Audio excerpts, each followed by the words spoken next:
In the bustling heart of Lagos, Nigeria, where the streets are a tapestry of colorful markets, honking cars, and busy people, lived a man named Emeka. Emeka was a tall man with a kind smile and eyes that always seemed to be thinking deeply about something. He lived in a cozy house with his wife, Ngozi, and their two cheerful children, Chidi and Ada. One sunny afternoon, Emeka returned home from his job at the bank. Usually, he would whistle a tune as he walked through the garden gate, but today was different. Today, his steps were heavy, and his face was clouded with worry. Ngozi noticed this change right away. She was watering the flowers in their front yard, her hands covered in soil.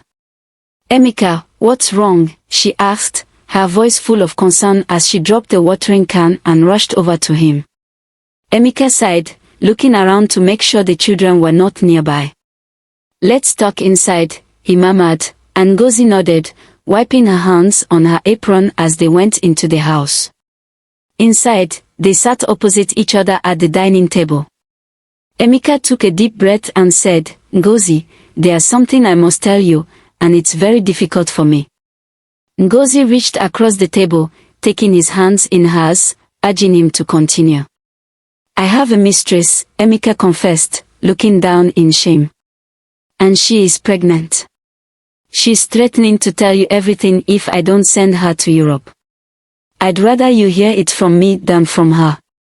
Baby, please forgive me." Ngozi felt her heart thumping in her chest. The news was shocking, but not for the reason Emeka thought. She knew a secret about Emeka that he didn't even know about himself. Emeka was infertile. They had learned this many years ago, but Ngozi never told him, fearing it would break his spirit. Their children, Chidi and Ada, were born through a secret Ngozi kept only to herself. Now, Ngozi was caught in a storm of emotions. How could she reveal the truth without shattering their family? She had to act wisely. "Emeka," Ngozi began, her voice steady despite the turmoil inside her. "Are you sure about this? It's a big accusation, and it could simply be a misunderstanding or even a deception." Emeka looked up, his eyes filled with confusion. "I don't understand, Ngozi. Why would she lie about something like this?" Ngozi sighed, choosing her words carefully. "Sometimes, people are not what they seem. We need to think about this carefully and investigate more. Perhaps there is more to her story than we know." Emeka nodded slowly, his mind racing with doubts and fears. "You're right," he said. "We should find out the truth." Over the next few days, Ngozi hired a private investigator, Mr. Okoye, who was known for his discretion and effectiveness. Mr. Okoye began to look into the background of Emeka's mistress, a woman named Amora. As they awaited Mr. Okoye's findings, life at home became a silent dance of smiles and unspoken words. Emeka was consumed with guilt, while Ngozi battled her own secrets. The children, oblivious to the storm brewing, continued with their playful antics, filling the house with laughter and joy. Finally, Mr. Okoye called with news. He asked Emeka and Ngozi to meet him at a quiet cafe on the outskirts of the city. With hearts pounding, they drove to the cafe one cool evening, the sky painted with streaks of orange and purple. Mr. Okoye was waiting for them, his expression unreadable. "I have some important information," he began, pulling out a folder stuffed with papers. "It appears that Amora has a history of deception." In the dim light of the cafe, Mr. Okoye spread the documents across the table. Emeka and Ngozi leaned forward, their eyes scanning the pages filled with photographs and detailed notes. Mr. Okoye pointed to a series of photographs showing Amora in various affluent settings, far removed from the modest life she claimed to lead.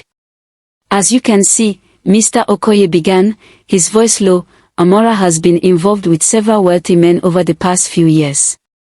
There are bank statements here that show large sums of money transferred to her accounts from different sources." Emeka's face fell as he absorbed the information. "So, she's a con artist," he murmured, disbelief lacing his words. It appears so, Mr. Okoye confirmed. And there's more. I spoke with a doctor who was willing to share that Amora visited him last month. According to the doctor, Amora is not pregnant. Ngozi watched Emeka's reaction closely. His initial shock slowly turned into a mix of relief and anger. He shook his head, trying to process the betrayal. Why would she lie about something like this? Emeka asked, his voice a mix of anger and confusion. People like Amora manipulate emotions to get what they want, Mr. Okoye explained. Her goal was likely to secure a stable future for herself by leveraging your guilt and responsibility. Ngozi reached out and squeezed Emeka's hand. What are we going to do now? She asked, her voice calm but firm. We need to confront her, Emeka decided, his resolve hardening. We need to let her know that we know the truth. With Mr. Okoye's findings in hand, they planned their next steps. The following day, Emeka called Amora, asking her to meet him at a local park. It was a public place, a safe environment for such a confrontation. Ngozi insisted on coming along, her presence a silent pillar of support for Emeka. As they waited by an old, sprawling mango tree, the tension between them was palpable. Soon, Amora appeared, walking briskly, her expression one of expectation. Emeka stepped forward, the documents hidden in his jacket. Amora, why did you lie to me? He asked, his voice steady despite the turmoil inside him. Amora's face faltered, then hardened. What are you talking about, Emeka? She retorted, her voice tinged with defiance. We know you're not pregnant, Emeka said, revealing the documents. And we know about your other relationships. Amora looked from Emeka to Ngozi, her confidence wavering. I needed the money, she admitted finally, her shoulders slumping. I thought if I could get to Europe, I could start a new life. But why lie? Why drag us into your mess? Ngozi asked, her voice laced with both anger and pity. Amora didn't respond, her eyes on the ground. After a moment of heavy silence, she turned and walked away, her steps uneven, the confrontation leaving her plans in ruins. As Amora disappeared from view, Emeka turned to Ngozi. I'm so sorry, Ngozi, he said, his voice thick with remorse. I never meant for any of this to happen. Ngozi took a deep breath, knowing this was the moment she had to decide whether to reveal her own secret. But she hesitated, the weight of the potential fallout holding her back. Let's go home, she said instead, her arm linking through Emeka's. We have a lot to talk about. As they walked back to their car, the sun began to set, casting long shadows across the park. The truth about Amara was out, but Ngozi's secret remained hidden, a silent shadow that followed them home. The drive home was quiet, the air filled with unsaid words and heavy thoughts. Ngozi stared out the window, watching the bustling streets of Lagos pass by, her mind racing with the implications of revealing her deeper secret to Emeka. The children, unaware of the tension, chatted excitedly about their day at school. Once home, Emeka suggested they sit outside in the garden, under the shade of the large mango tree that also served as a witness to many of their family celebrations and discussions. The familiar setting provided a semblance of comfort, a reminder of simpler times. Emeka, Ngozi began, her voice steadier than she felt, there's something I need to tell you. It's about our family and, it's about me. Emeka turned to her, his expression a mix of concern and curiosity. What is it, Ngozi? Taking a deep breath, Ngozi reached for his hand, holding it tight. The truth about Amara made me realize we need complete honesty between us. It's the only way forward.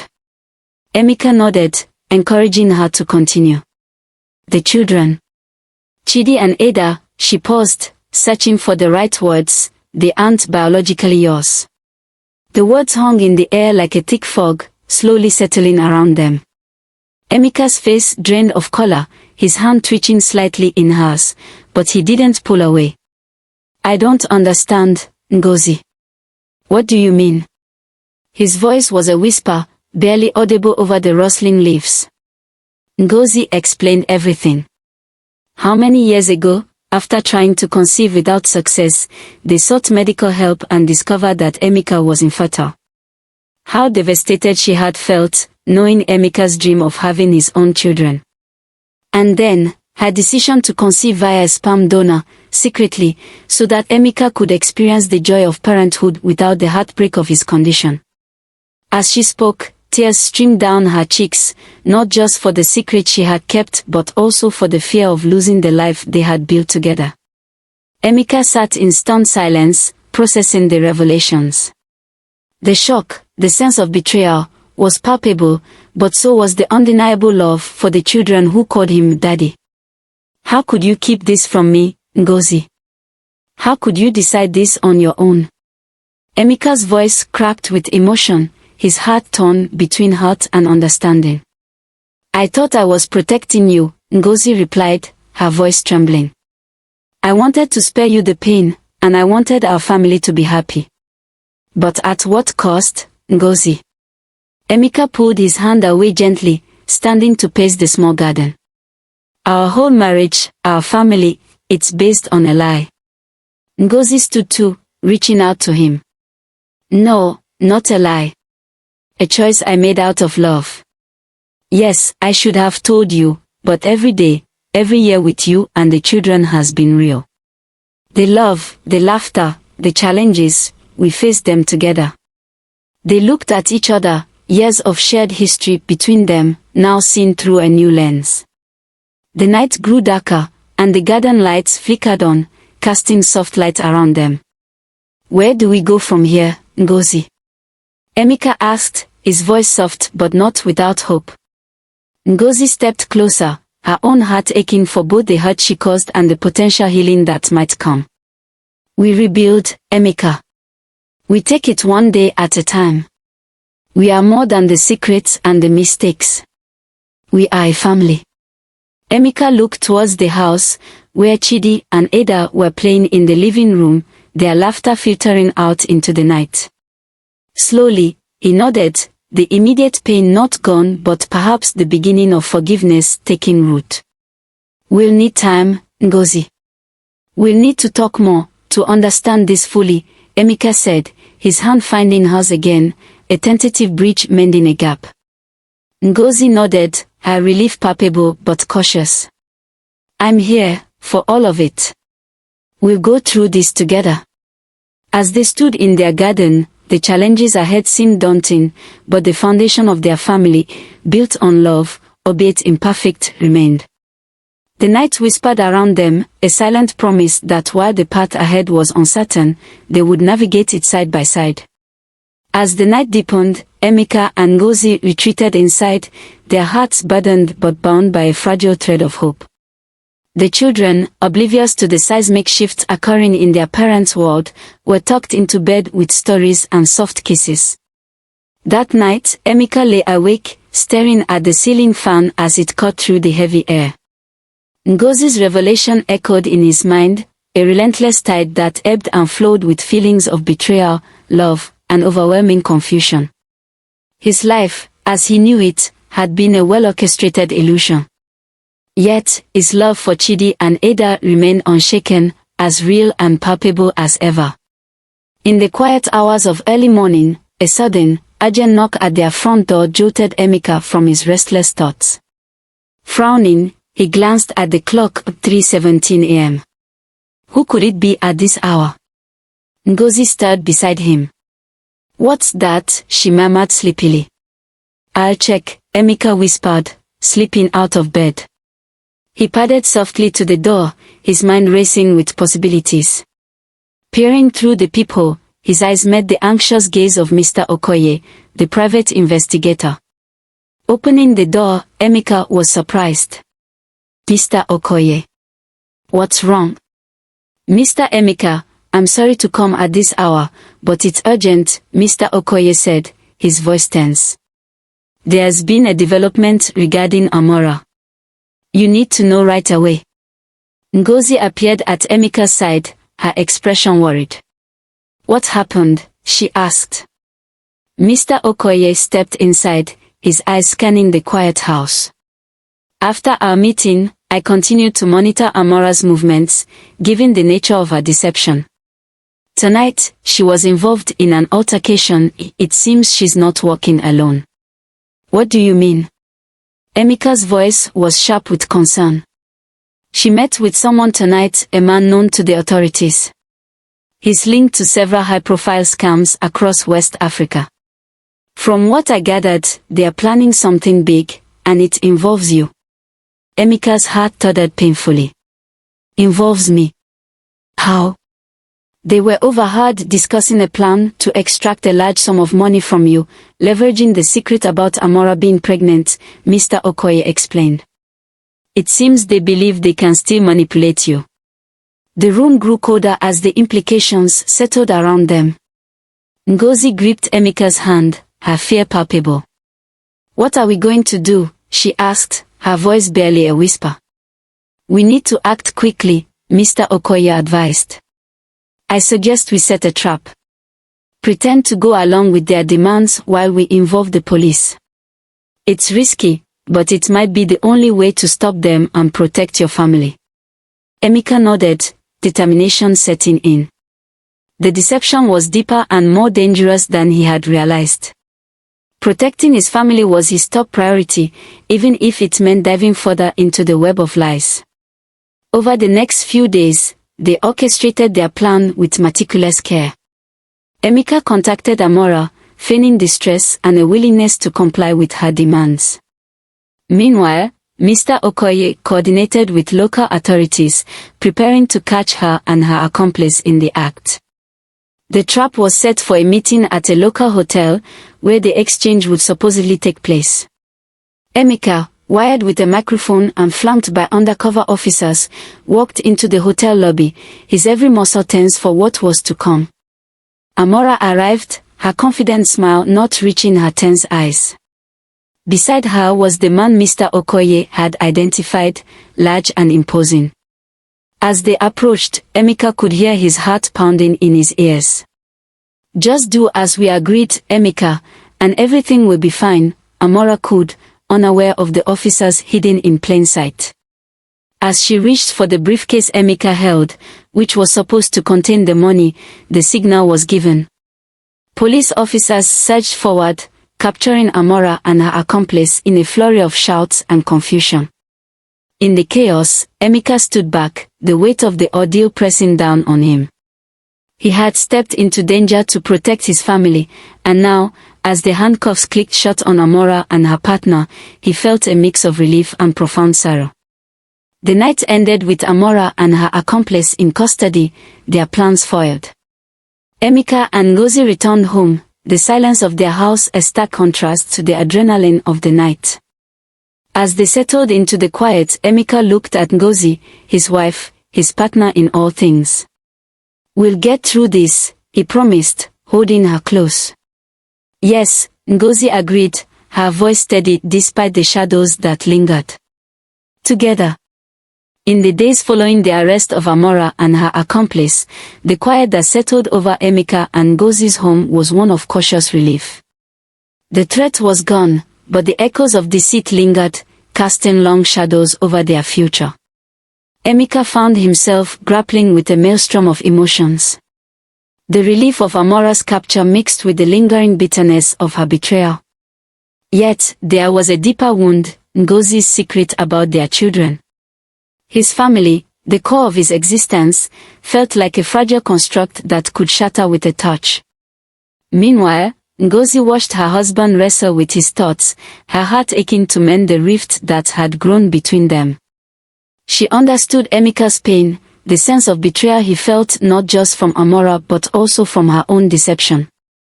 Determined to rebuild their trust, Ngozi planned a small getaway for the family, hoping a change of scenery might help them reconnect and talk openly about their feelings. They traveled to a quiet beach resort in Calabar, away from the bustling life of Lagos. The serene beaches and gentle waves provided a soothing backdrop to their turbulent emotions. It was here, with the sand beneath their feet and the ocean's rhythmic roar, that Emeka and Ngozi finally sat down to talk honestly about everything that had happened. "Emeka," Ngozi began, her voice soft against the breeze, "I know there's been so much pain, so much that I've caused. I want to make things right between us." Emeka looked out over the water, the vastness reflecting his own turmoil. "Ngozi, it's not just about the deception. It's about us, our foundation. How do we move forward when it feels like everything I knew was a lie?" Ngozi reached for his hand, holding it firmly. "I believe we start by remembering what's real. Our love for each other, for Chidi and Ada. That hasn't changed, Emeka. We can rebuild, stronger, because now there are no more secrets between us."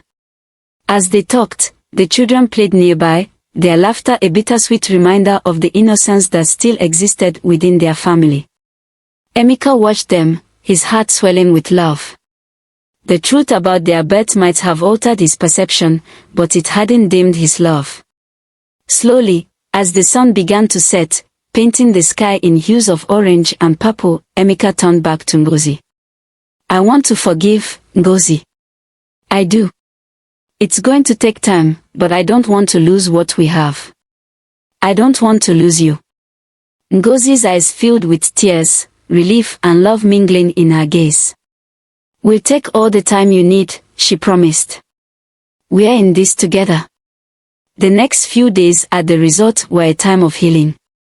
They spent hours talking, sometimes simply sitting in silence, allowing the natural beauty around them to soothe their wounded spirits. By the time they packed up to return to Lagos, there was a tentative hope blossoming between them. But as they arrived home, they were met with an unexpected situation. The police had been trying to contact them. There were developments in the case against Amora and her accomplice. They had started talking, revealing a network of deceit that spread far wider than anyone had anticipated. There were more people involved, and some were connected to high-profile figures in the city. Emeka and Ngozi found themselves pulled back into a wall of police meetings and decisions about whether to testify in a trial that could become very public and potentially dangerous due to the influential nature of those involved. As they navigated this new challenge, their resolve to stick together was tested. They had survived secrets and lies, but this new threat was different. It was external, yet it preyed on the vulnerabilities that had only just begun to heal. "Whatever comes, we face it as a family," Emeka declared one evening, his voice firm. "We've been through too much to let anything tear us apart now." Ngozi nodded, her resolve matching his. "Together," she agreed, her hand squeezing his. As they prepared for the upcoming trial, with its promises of revelations and challenges, Emeka and Ngozi fortified themselves with the love and trust they were painstakingly rebuilding. The road ahead was uncertain, fraught with danger and public scrutiny, but they were determined to face it united, as a family rebuilt on truth and fortified by love. As the trial approached, Emeka and Ngozi braced themselves for the public scrutiny that would come with testifying against Amora and her accomplice. The network they had uncovered was extensive, involving some of Lagos's most influential individuals. Despite the risks, Emeka and Ngozi agreed that exposing the truth was the only way to protect other families from falling victim to similar deceit. The days were filled with preparation, meetings with lawyers, and discussions with the police about security during the trial. At home, they tried to maintain a semblance of normalcy for Chidi and Ada, who were aware of the tension but shielded from the details. When the day of the trial arrived, Emeka and Ngozi walked hand in hand into the courtroom, a united front against the backdrop of flashing cameras and whispered speculations. They testified with calm determination, their statements clear and unwavering. Outside the courthouse, Emeka addressed the media, advocating for transparency and justice, not just for their family but for all those manipulated by such networks of deceit. The trial lasted several weeks, with various twists and turns as more details of the network were unveiled. In the end, justice prevailed. Amora and her accomplice, along with several other key figures, were convicted and sentenced. It was a significant victory, but for Emeka and Ngozi, the real triumph was the strength they found in each other. In the aftermath, the family took a well-deserved retreat to the serene landscapes of Obudu Cattle Ranch in Cross River State. Here, surrounded by rolling hills and quiet skies, they found peace. It was a time for reflection, for healing, and for forging new memories as a family reborn through trials. One evening, as they sat watching the sunset from the edge of a cliff, Emeka turned to Ngozi. His eyes held a depth of emotion that spoke of the journey they had endured together. Ngozi, through all this, you were my anchor. I know it wasn't easy keeping your secret, and it wasn't easy facing it either. But here, now, I see that what matters isn't how we started, but what we've become. And what we will continue to build together.